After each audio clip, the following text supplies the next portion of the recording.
Hello, hi, hi. Welcome to another episode of All About Yana. I'm scared of saying fun episode because I don't know how fun this episode is going to be. Um, Someone asked me something today in my comment section, and I realized that there's a whole gap in my storytelling. So I think it's time for our first story time. So grab something comfy, grab your little blankie, grab some snacks. It's gonna be quite a lengthy one, I think. I'm gonna try my best to keep it as brief as possible, but I'll try. But story time. Alrighty, so before I begin, I think I'm just gonna go ahead and do a little disclosure. I just want to state that I am basically just telling my side of the story. I'm telling my version of events. I am also telling you a bounce back story more than I'm telling you a sad story. And I just want to make that very clear. Like I'm not attacking anyone. I'm just telling you a good this is how I bounced back. Okay. It's a good bounce back story. I'm sure you guys have gotten like a glimpse of my personality by now. I like to laugh, I like to have a good time.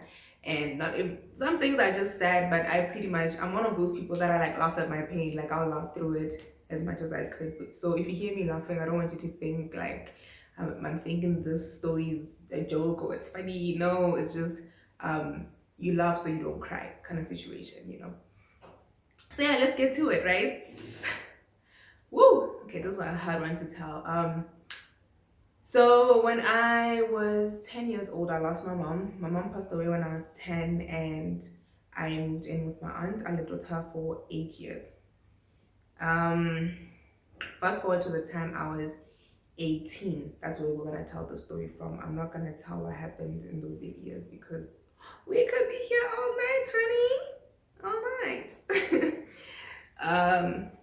So yeah, 18. I finished high school. I got me my straight A's. It's time to move on to varsity now. Um, get to varsity, and I remember the first week of varsity, we got our timetables and everything, and I went home and she said she made me like tell her my schedule. Like okay, I broke down my schedule to her and told her I'm gonna be coming home at this time on this day, this time on this day, and so on. And the second week, the schedules changed. um I don't remember what you behave, but sometimes your class would be at this time, but you're able to change it to another time, things like that, right? So there was a little bit of swapping of classes there. So I was able to attend some classes sooner. So I was able to attend sports. At the time, I loved playing sports. I loved playing sports in high school, and I was trying to continue on in varsity. But sports started at like 5, go you be, right? And then I told her like I'm gonna be playing. I think at the time I wanted to do netball and I also wanted to do track, and I was going to go there maybe from 5 until 6 and then make my way back home because yeah, she didn't really like the whole coming home late thing. So I was like, okay, cool, I have to make sure I tell her everything, and we agreed. And then there was also psychology. Anybody who went to UB knows psychology was from 5 to 8. It was 3 hours long, that lecture. So on Thursdays I'd get home around 9ish because I had to wait for a cab and so on. So I'd get home between maybe 8:30 and 9. I'll be home. And I also made that very clear.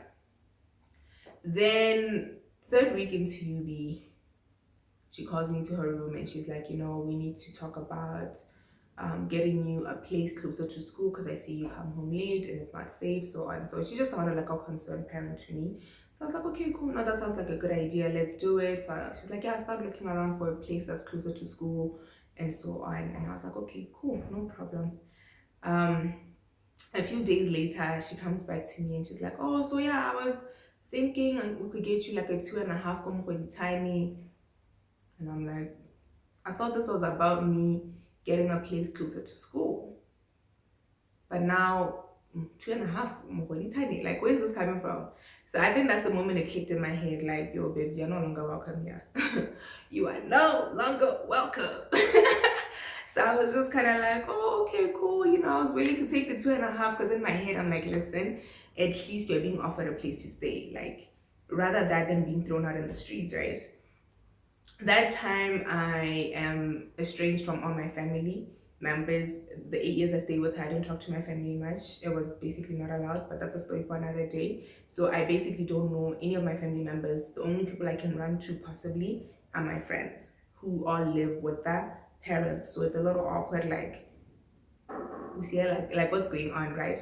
I didn't really know what I was gonna do, but I knew the only people I could run to possibly were my friends if anything goes left. Then another night, I don't remember what happened. She called me and she said, we should have a meeting at your aunt's house or my other aunt's house. And we're gonna have this meeting on Friday, so something. Okay, so she arranged the meeting. I don't really know what's going on. And then she was like, I was like, okay, cool. Then we had another conversation where she was telling me what at this meetings where she's basically just going to let Baholo know what I'll be moving out and she's gonna give me my own place and stuff. And I was like, oh, okay, no, that's fine. Cool. Fast forward to that Friday, she called me. I was still in class. I was in a lecture, so I couldn't answer. And I just sent a text like, I'm still in a lecture. I'll call you after. And then I called her after, and she was like, basically just reminding me about the meeting. And I was like, okay, cool. And then she couldn't come get me. So my sister called me randomly. And I was like, why is my sister calling me? We haven't spoken in forever. It was very random. And my sister was like, I'll come pick you up from school. We're going to, auntie's house. I don't want to mention names. So we're going to auntie's house for the meeting. And I was like, my sister, what's going on? I was very confused. So my sister picks me up and then we go to my aunt's house and we're sitting around the table and my other aunt was there. And she basically just lets everybody know that she's basically releasing me to go live with my sister. And I was like, what is going on? My sister's like, calm down, it's okay. I'll take care of you. I got you. Like, don't worry. And I'm like, this is so weird because first of all, I haven't spoken to my sister in a long time. I don't know. I don't know what's going on. It's very weird. Like, it was very, very strange. So I immediately just go silent. And I'm just there quiet. And then while we were home, I can't even begin to tell you at that meeting. I was just I was still very like, what's going on? What's happening? What's going on? And then we get back home now and I get in the house. It's very awkward. I don't know if I'm supposed to leave that same night. I don't know if I have time. I don't know anything. It's very uncomfortable. So I basically just go to my room and then she walks in after me and she's like, pack your stuff. And I was like, what's going on? And I was like, oh, I don't have any suitcases. You guys, I didn't have suitcases. Like, okay, no, I don't have any suitcases, but I got my allowance, so I'll go ahead and I'll go to game tomorrow to go buy suitcases and I'll come and pack. She was like, no, I don't think you're hearing me. I said, pack your bags. And I was like, Jesus, what's going on? She goes in her room and she gets a sheet. And I remember how she did this. And she just threw my clothes in the sheet. So my sister's like, my sister starts packing my things. Taking whatever we can get. When I tell you I was frozen, I went blank. I don't remember what happened after that. I do remember sitting by the stairs. I was sitting on the stairs and I was crying. I was crying so hard and I'm just looking at them. I'm looking at my sister, I'm looking at my cousin, I'm looking at my aunt going up and down the stairs, moving my things. And I'm like, like standard, I'm confused. What's going on? My sister's just like, let's go. Hurry up, man. Like, it is what it is. I get taken to my sister's house and that was that. Never spoke to my aunt again. That's the story. So when I was 18 years old, I was still not at the house, and since then, I didn't know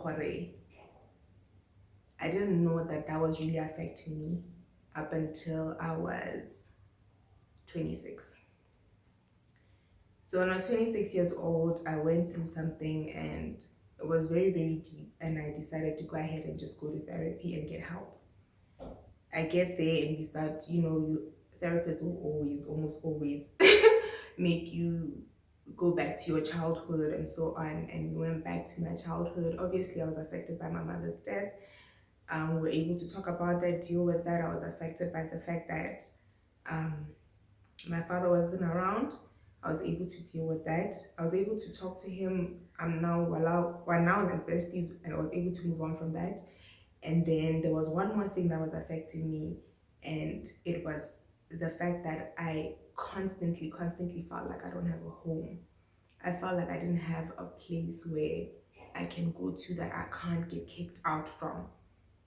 And that's why I was just so unhappy for a very long time, but I didn't notice. I was just acting out. I was acting out in many different ways, but I didn't know I was acting out because of that issue until I went ahead and decided to confront it, and I started dealing with it head on by the help of my therapist, of course. And yeah, so I got help, and then last year I finally decided, you know what, I don't think this feeling is gonna go away until I put like a final seal of like, I just need to kind of make everything come together. And the only way that I could do that was to buy myself a home. I had to own a home that I cannot be kicked out from.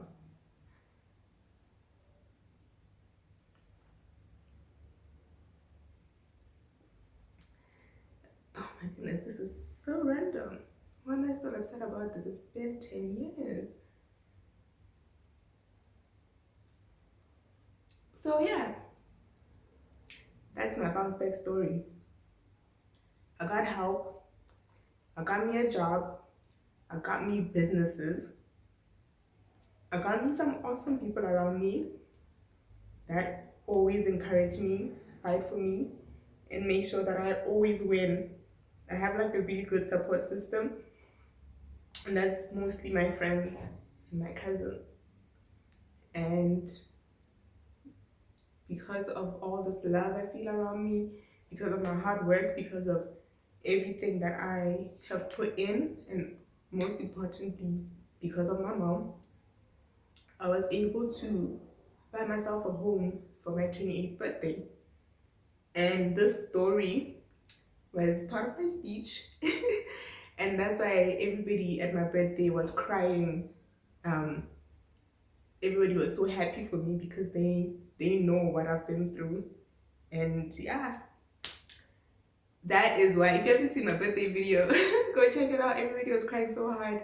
And during the video, I actually canceled my speech, and I said to you guys, I'll tell you those stories some other time. So today is the day I'm telling you the story. This is the speech I told, and this was why we were celebrating my 28th birthday. I finally have found healing through finally owning a home. And it just feels so good that nobody can kick me out. It's mine. It's mine. It's a really nice feeling. So yeah, I have a house, and that's the house that you guys might have seen. You saw a little clip in the vlog that I posted, and someone asked me, you bought a house? And I was like, oh snap, I actually haven't told the story, so it's time. So here's the story. Yeah, let me go finish crying by myself now. This was supposed to be like I hope you realize it's more of a comeback story than it is a sad story. And yeah, we move. Thank you guys so much for watching. I will catch you in the next video. It's so weird, like every time I'm driving up to my house, it's just so surreal. Like I cannot believe I own property, number one. Two, I can't believe I own property here. It's just like always such a shock to me, like OMG, I really did it. I did it.